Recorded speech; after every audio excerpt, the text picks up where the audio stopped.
What's going on, everybody? It's Joel here, and today we're going to be taking a look at the Reebok Speed 22 TR. Okay, so last year Reebok brought back the Speed TR lineup in the form of a shoe that was more like the very first Speed TR that came out way back in the day, probably about 10 years ago now. The outgoing Speed models had always been more of just like a minimalist training shoe, but that very first Speed TR was more like a running based training shoe. And the Speed 21s kind of followed in the footsteps, which I think is a welcome change to the Speed TR lineup. Not to say that I didn't like the more minimalist design of the latter years of the Speed TR, but when you think of the name Speed TR, it kind of makes you think running shoe. And the original one was more like a running shoe, and last year's was more like a running shoe. Now, speaking about last year's, it wasn't the greatest shoe. It had a lot of faults to it. It wasn't the most durable shoe. It wasn't very stable, didn't fit very well. It didn't look very good. So it definitely missed the mark, especially for the people like me that were excited that the Speed TRs were coming back. But looking at this year's updated 22 model, I think a lot of us Speed fans have something to finally rejoice about. So first off, let's take a look at the upper of the shoe, which immediately to me looked better than the last year's outgoing model. And the main reason for that was because they had this weird felt like stripe down the middle of the shoe, and it just kind of looked odd. There was a lot of materials on that shoe that just didn't fit with each other. There was like a pleather toe cap. Anyways, this year's model to me looks much better. And in this color scheme, it kind of falls in line with their adventure lineup and they're more like neon, retro, throwback colors. And I really like the way that the shoe looks. This kind of, admittedly, there's a lot going on to the upper, but I do like the way that it looks. So we have a mesh around the vamp of the shoe, and it's breathable, it's lightweight, it's very flexible, and it is pretty wide. I'm gonna say that this is one of the more wide trainers that you could get right now. Around the toe box is an overlay that's speckled in this colorway. I don't know if it's speckled on the other one, but it is speckled on this gray colorway, and that's to give your toes a little bit more support in that area. And then looking around at the side of the shoe, you have TPU overlays around where the vector is.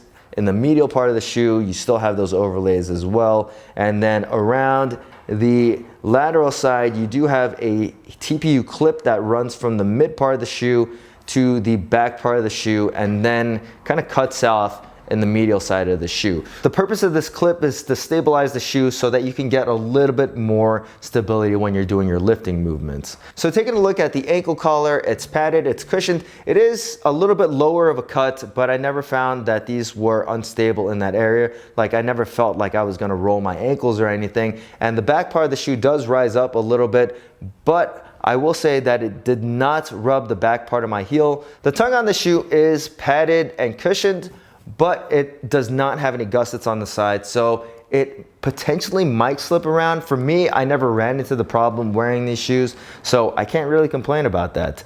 So taking a look at the midsole of this shoe, it features a full-length Float Ride Energy midsole that has no kind of carrier foam or anything on top of it. So it is a little bit on the softer feeling side, but the things that are on the shoe to stabilize that foam are the heel clip and the lateral and medial sidewalls, as well as the rubber bottom. And the traction pattern is very similar to what you'd find on the Nano lineup, but I will say that it doesn't quite feel the same. I feel like the grip on the shoe isn't quite as good as it is on the Nanos. And for the drop of this shoe, I actually don't know. I asked about it, they didn't tell me, but I would say anywhere from 8 to maybe 11 millimeters, somewhat more of like a running shoe. And when it comes to weight, these things only weigh in at 10 ounces for a men's size 10. I think that was like 284 grams or something, but it's a pretty lightweight training shoe. And I would still say it's a pretty lightweight running shoe as well. And one last thing, because these shoes are kind of a more budget-friendly training shoe, the sock liner is not removable. It's actually sewn in there. It's comfortable, but it's kind of a miss for people that have like custom orthotics or want to use different insoles with their shoes, but it's to be expected for something that is a little bit more of a value-focused shoe. Okay, so talking about the fit of the shoe, I found that these run true to size. I got them in my normal size 10, and I would not change a thing to the way that these fit. They have plenty of space in the toe box, and I find that these are, like I said before, one of the wider training shoes at the moment. And to go along with that, there's no like arch in these shoes, so if you have flat feet, you're not gonna have to worry about that. Another thing that people are gonna really like about them is that there's no heel slip, and the heel doesn't rub against your Achilles or anything. So I think that these are one of the better fitting training shoes at the moment.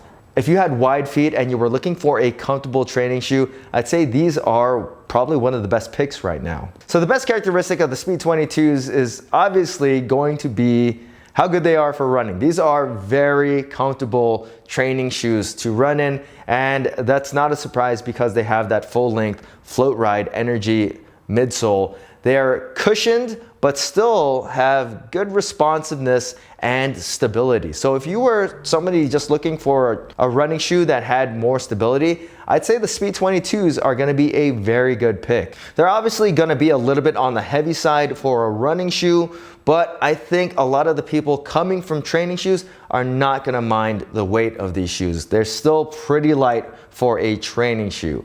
So any of the runs that you're gonna find in a CrossFit workout, these are gonna be excellent for. This is gonna be like the quintessential Murph shoe. They're gonna handle 2 miles, no problem, up to 5 miles, up to maybe even 10 miles. If you were somebody that was like traveling and you wanted only one shoe to bring around, I think the Speed 22s would be an excellent pick. Because they have that responsiveness, they are actually pretty good for plyometric movements as well.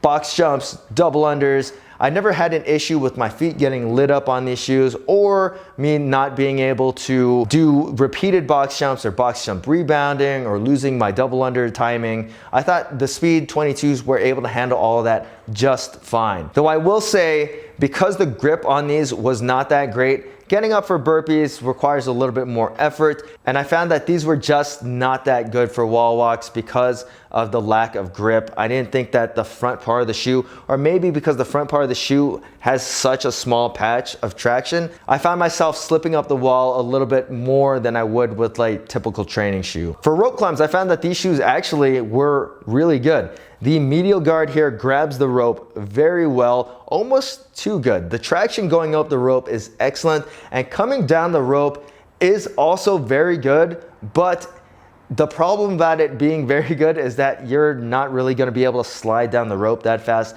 because the shoe will wanna turn to the side as you're going down the rope. Though I will say these shoes fit pretty well and they don't fall off as you're sliding down the rope. You just have to be a little bit more conscious about turning your feet outward as you're sliding down the rope. Durability in that area looks pretty good so far, but I can't really comment on it because I really only did like 20 rope climbs in these shoes. Now, the most surprising thing about these shoes is how good they are for lifting. I'm not gonna say that these are a PR shoe or a heavy lifting shoe. They're billed as like a circuit training studio shoe, but you can definitely do pretty much any of the weights that you're gonna find in a typical CrossFit workout. I was able to snatch and clean and jerk in my WODs without any kind of issues in the Speed 22s. And while they do have quite a bit of foam at the back part of the shoe, the front part of the shoe doesn't have all that much. So you can get a really good grip with the ground when you're pushing away at the toes. I found that that was plenty for any of the weights that you're gonna find in a WOD.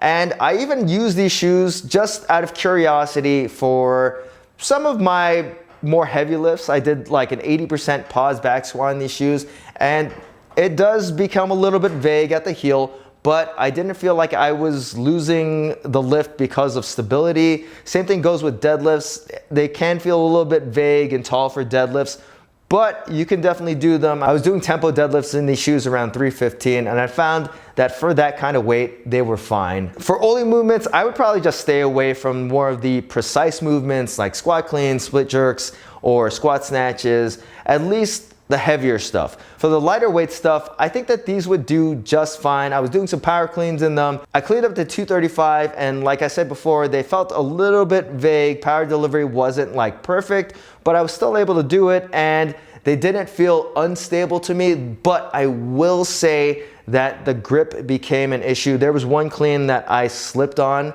and that was on the actual extension and not on the catch. So that was kind of weird to me. That was a little bit alarming, and that was the moment that I thought that the grip on the shoes was just not that great. But if you're planning on just using these for like WODs, HIIT, boot camp kind of stuff, I think the stability on these shoes is gonna be just fine. All right, so the price of these shoes is $110, which I think is not a great price for these shoes. I think at $110, I probably would not recommend them, but I never see these at $110. They're like always on sale, and I have seen these as low as like $45. They're regularly at about $53, $54, and for that price, these shoes are unbeatable. These are excellent training shoes for that price. They're good running shoes. They're probably the best deal in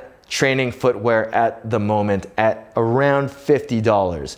They're plenty stable for most of the stuff that you're gonna find in like a typical workout.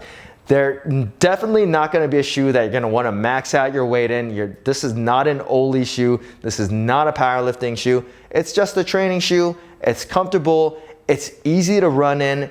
It's gonna be good for most of the people looking for something that's just a little bit more comfortable. This is the shoe that I always put on after my workouts because I find that it is very comfortable. I do my coaching in this shoe. I think overall, if you're looking for just something that is comfortable, that you can do probably about 80% of what you're looking to do in a CrossFit workout, these are gonna be the shoe for you. And at $45, $50, these are an insane value. I think if they started these shoes around $90 where they have like the NanoFlex TRs at, I think that these would be a more compelling choice than $110. But even still, like I said, you can almost always get these at some kind of discount, much, much lower than even $90. So if you're looking for a very comfortable coaching, running, lighter weight training shoe, then I definitely recommend the Speed 22 TRs. If you guys have any questions about these shoes, feel free to leave them in the comment section. And as always guys, please hit that like button, subscribe, and thanks for watching.